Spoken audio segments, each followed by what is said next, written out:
bahagia di SMA. Karena apa? SMA itu dimana teman yang pasti tinggalnya di Bekasi.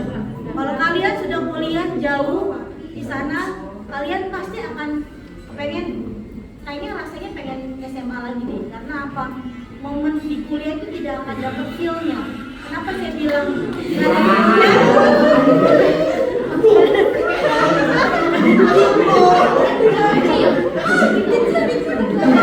karena kita dapat feel-nya karena teman kalian, makin kalian sukses, makin apa namanya mengerucut pertemanan, tidak sebanyak di SMA. Jadi